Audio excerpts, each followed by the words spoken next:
Now we've got some time for some questions. I'm not sure what we can do. Can we get you guys to stand up maybe, come out towards the front, and then we might do a bit of...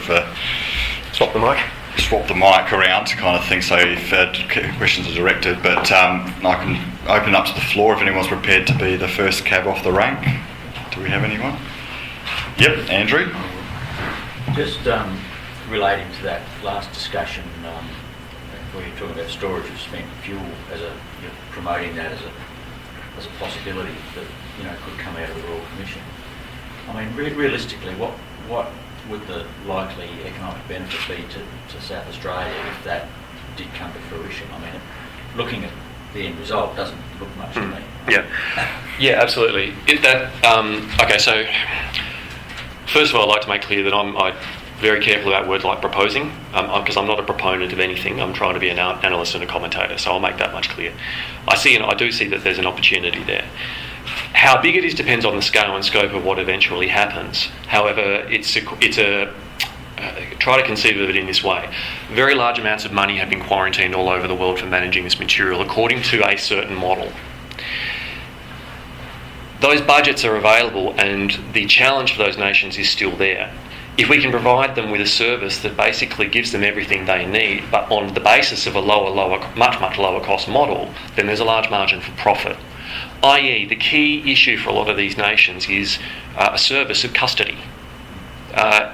Whether it is in one of those facilities, or whether it's buried all the way underground, or whatever, their experience as a customer is largely the same. Custody has been taken from their hands under some sort of responsible and approved arrangement, and they have a budget for that. So the economic potential for that is very, very great. The rule of thumb budget that Ian told me recently is that the material is quarantined with budgets of around $1 million a tonne. Now, 12,000 tonnes of material throughput per year, that's a $12 billion per year allocation of funds for the management of that material. Only a reasonably modest foray into that in terms of making a facility to take pressure off some of the nations who are under the highest pressure, yes, I think has very strong commercial potential that needs to be properly and adequately assessed, including in consultation with those potential customers, something I have not yet done. Right. Any other comment? In the late 90s, there was a proposal called Pangea. You can read about it in our information paper on international waste repository or waste disposal concepts.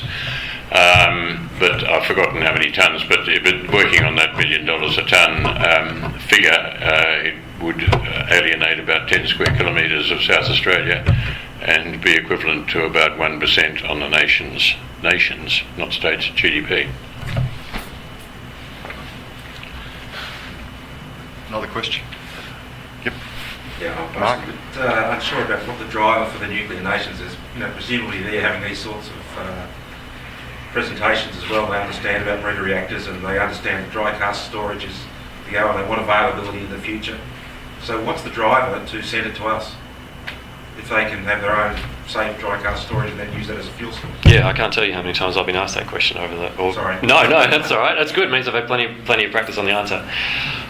It's a tough one to get a handle on until you spend a little time in the nuclear industry itself, which I now have done, to appreciate just how conservative a beast it is, and just how much inertia there is in that industry on the basis of technological pathways.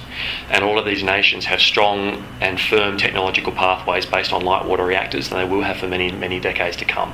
They know what they're doing, they have their regulations set up for it. So for them, cost of change of that pathway towards a new solution might actually be quite high. For South Australia, cost of getting on that pathway from a clean slate could be quite low, particularly in terms of the spent fuel storage leading into development of advanced fuel cycles. From their point of view, they have more pressing issues.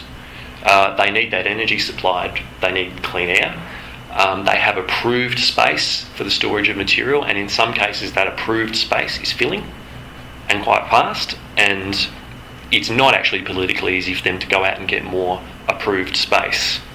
So there's actually a unique convergence of pressures on them for a solution, but getting on this track is actually potentially quite a high cost pathway for them in terms of needing to walk away from what they already do and what they already do well. For us, we can make sort of start as we intend to set out, which is really important in nuclear. I wonder what you think about that, Tim, but you make decisions in nuclear, they are not easily undone. And that's where there's a large potential advantage there. Now, eventually, I think that the closed nuclear fuel cycle with fast reactors will become more globally prominent, and eventually South Australia could potentially, that's why I like to use the term bank, re-release some of that material in a processed form so that they can then start on that fuel cycle when they are ready, which may be some way down the track. But I assure you the demand for the service is very real. A couple of quick thoughts picking up on that. First of all, when policy changes, who bears the cost of that? You do. I do. It's socialised. You can't just suddenly change policy and say, oh, never mind, I got it wrong, we'll start again. If you want to see that in work, go look at Spain and the solar tariffs. And they decided that Spain, obviously a very sunny place, so let's have lots of solar power, put out proposals, or put out some initial subsidy figures. The industry went completely hog wild. Government realised they'd got over the top. So what did they do? They didn't turn it down going forwards. They said, oh, we got it wrong, and fixed the number for everybody. So all the people who had already done it were, in some cases, bankrupted. Guess where you do not get any investment in energy? In Europe now. So that's the first thing. So Ben's point about the consequences of decisions is absolutely vital. When you make a decision, that's it. You're pregnant. You're done. There's no changes. You can't fix it. What you have to do at any point is to make the best decisions you can, and when you need to change, you change prospectively. So for nations with existing fuel systems, whatever they might be, the process of changing is quite hard. The UK is probably not one of the obvious customers because we are along the route towards a repository, but dear God, is it painful. It's really difficult. The Finns did a much better job effectively saying to communities, bid for the right to do this, and the jobs that come with it and some economic benefit. We've just said, please, areas volunteer, without having anybody to advocate for the whole process. So it is very, very difficult. The point that Ben made, which is really important, is that nobody in their right minds should bury irretrievably spent fuel. Any heavy element, anything up in the 80s and 90s in atomic number, has got bucket loads more energy than iron. You can get energy out of it in the same way you can by fusing stuff that's small. So no rational person will ever throw away a heavy element, ever. So if you provided a storage mechanism that's maybe 300, 400, 500 years, but that's a plausible time scale for something like surface dry cask storage. The biggest issue you'll face, though, actually is not social acceptance here, it's the international diplomatic panic about what happens with the security around all this. And one of the things that this whole process, the Royal Commission has to think about very, very carefully is how to engage with the international community to ensure that you have the trust and confidence of them in whatever you're going to do. Because whilst rationally you're not going to have one of those dry cask storage canisters borrowed by some terrorist, not without some cranes and trains and an awful lot of kit, but you might have a go at doing something very nasty and releasing it, or pinching some of the content. So the fundamental issue at the back of all this is persuading the Russians, the Chinese, the Japanese, the Brits, the Americans in particular, that you are safe, sensible people to look after this stuff. Because if you're not going to get it. So that diplomatic effort at the beginning is exceptionally important. It's something that will have to be maintained for a number of years before we're allowed to do this. Yes, Rudy? You took the words out of my mouth that one of the reasons for a secure storage of waste is to prevent the waste from getting into the hands of bad people that would turn it into a nasty bomb. So what is the more or less accepted method of storing this nuclear waste? In a rock or whatever? Well, the sort of storages that I've showed there in the dry cask type of facility, they've now been operational for some decades in the United States, up to 30 years in the oldest cases. They are secured. There are response teams for those facilities. They can be enclosed in a more secure facility such as the German model, and it's still all relatively low cost. It is also relatively self-securing in that those casks are so monolithic that it is no simple task to gain access, and even if you do gain access, there may be some radiological hazard that makes it somewhat self-protecting as well. So there are some elements of perceived terrorist risk and perception must be addressed. No question about that. And there are also some realities to it. The reality is that there is decades of experience in the use of these types of facilities in a whole lot of countries all over the world, and it has proven surprisingly sound, such that the United States Nuclear Regulatory Commission, who is probably the most conservative beast in the entire world, now sort of nods and says that's probably a suitable solution for 60 years post-closure of a reactor, and with a reactor that may last for 60 years, they're effectively saying that this is at least a 120-year solution, and we'll look again then. So evidence is now coming through from the performance of these types of facilities. It's not something that needs to be determined. Thank you. Great question, Dave. I just wanted to make the observation. It seems to me that everything we've heard today of great importance for policy, technology and finance is going nowhere until the public opinion changes. And I wonder what the panel thought about that. And you see to me for the yes no vote, and it's still we know in Australia for quite unknown reasons. I don't, because the numbers are refused. But I wonder what can be done by the industry and what should be done to bring the public around so the politicians will react. I'll just add to that, is there a role for the Commission as well in terms of community engagement? Yeah, and you're absolutely right. That was one of the earliest points I made. The public support, without that, nothing happens. And the critical issue here is education. If I can politely use Germany as an example where that has not happened, when the German government introduced nuclear power in the first place, what they didn't do was to accompany it with proper public education of the whole process, right down to schools. So you will find people in Germany now in their 30s with incredible academic qualifications who think that a civil nuclear reactor is just a bomb with a cage around it. They have absolutely no conception of what's going on. And the trouble is, because you can't smell, taste, hear or feel radiation, it scares the living daylights out of people.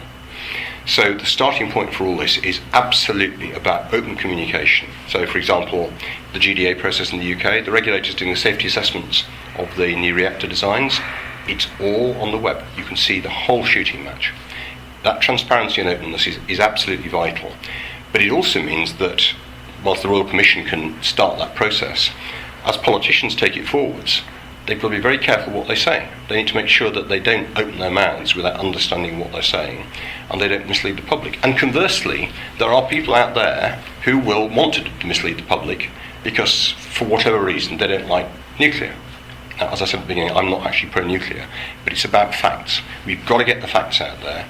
And I don't know what the numbers are in Australia in general. I was stunned by the poll that the Advertiser ran, absolutely gobsmacked, completely off scale in terms of how many people on their straw poll were saying this stuff looks kind of sensible. I don't know what's happened. I don't know who's been handing out the little blue pills with nuclear marked on them. But something's gone on around here, and you need to capture it. And you need to capture it by forms of having open, rational debates, preferably keeping the technologists right out of it, because they will scare people. It's about having a real understanding about that process, what goes on in those things, getting access to the insides to show people what happens in power plants. One of the things that I think the public will be stunned about is the way that safety works inside a power station, or any nuclear site for that matter. So, I mean, this is it's a bit of a joke, but it's really a genuine true story. If you're operating in the control room, somebody will say to you, Tim, turn down valve number 3. And I say back, James, I understand you want me to turn down valve number 3, that's the red one over there. And he says, yes, Tim, I want you to turn down valve number 3, the red one that's over there that's next to the sump pump switch. So when people go home and the wife says, can you make me a cup of tea? He says, I understand you'd like me to make a cup of tea with the kettle over there. But it's a huge cultural shift. And we need to get the public to understand what's involved in this. So I find it immensely difficult now to walk down a staircase not holding a handrail. And it's not because I think about it. I just have people barking at me for God knows how long about being safe and responsible. And it is this much wider cultural stuff that has to be built in. And we need a media which actually helps explain rather than goes for sound bites. And I've been very impressed with some of the media coverage I've seen here so far. We need politicians and we need teachers.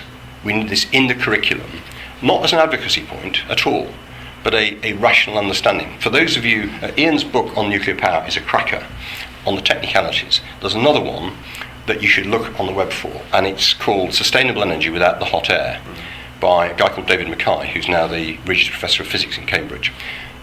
David got so incensed by the garbage written in the press in the mid part of the last decade about low carbon energy that he started, as a complete novice, just collecting facts, and that's what the book is. And so little things like how much energy falls on the UK from sunlight every year, and therefore what that means per head of population if you cover the various proportions of the country with solar panels, even at maximum theoretical quantum mechanical efficiency. If you have all your energy delivered to you generated by nuclear over a lifetime, the high-level waste, the vitrified stuff, would fit in a Coke can. That sort of stuff, getting people to understand across the board what the consequences are. And David's book doesn't suggest answers, he just says, here's the facts, guys.